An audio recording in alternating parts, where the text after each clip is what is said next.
அதாவது மோர்தேக்காய் அன்னைக்கே அவனை அழிச்சிருக்கலாம், தூக்கு மரத்தை அன்னைக்கே போட்டு அன்னைக்கே கொண்டிருக்கலாம். அது இல்லை, அவன் அழத பார்க்கணும், அவன் அலறத பார்க்கணும், அவன் ரெட்டுடுத்தி கொண்டிருப்பதை பார்க்கணும், அவன் கூட்டம் புலம்புறத பார்க்கணும், அவன் சாப்பிடாம பட்டினியா இருக்கிறத பார்க்கணும்.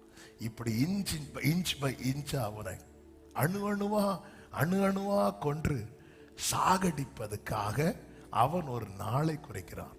கர்த்தர் எதற்கு நாளை குறைக்கிறார் தெரியுமா? ஆமென், ஹல்லேலூயா. அவருடையவனாய் அவருடையவளாய் உன்னை உருவாக்கி, உன்னை பலப்படுத்தி, உன்னை திடப்படுத்தி, உன்னை தைரியப்படுத்தி,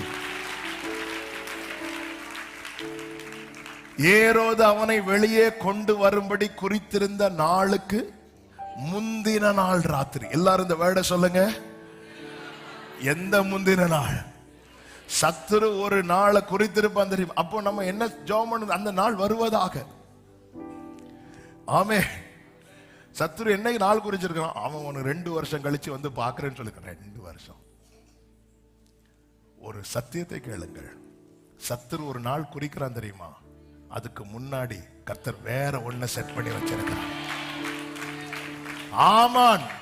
ஆமான் வந்து இந்த மோர்தேக்காய்க்கு எதிராக எப்பொழுது நாள் குறித்தானோ அதற்கு முந்தின நாளோ அல்லது சில நாட்களுக்கு முன்னாடி தான் மோர்தேக்காய்க்கு நடக்க வேண்டிய பல காரியங்கள் நடக்கிறது. அவனுக்கான புத்தகம் திறக்கப்படுகிறது, அவனை குறித்த காரியம் அரண்மனையில் டிஸ்கஸ் பண்ணப்படுகிறது, அவனுக்கு வேண்டிய உயர்வு கிடைக்கிறது. ஆமானின் தலை தொங்கினது.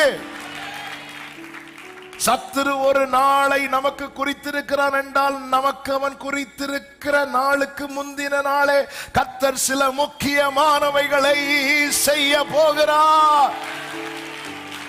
அதனாலதான் உனக்கு விரோதமாய் ஆயுதமே உருவாக்கப்படாதுன்னு சொல்லல, அது உருவாக்கப்படும். கர்த்தர் உருவாக்குறதுக்கு அனுமதிக்கிறார், ஆனா வாய்க்காது. ஆமென் சொல்லுங்க பார்க்கலாம்.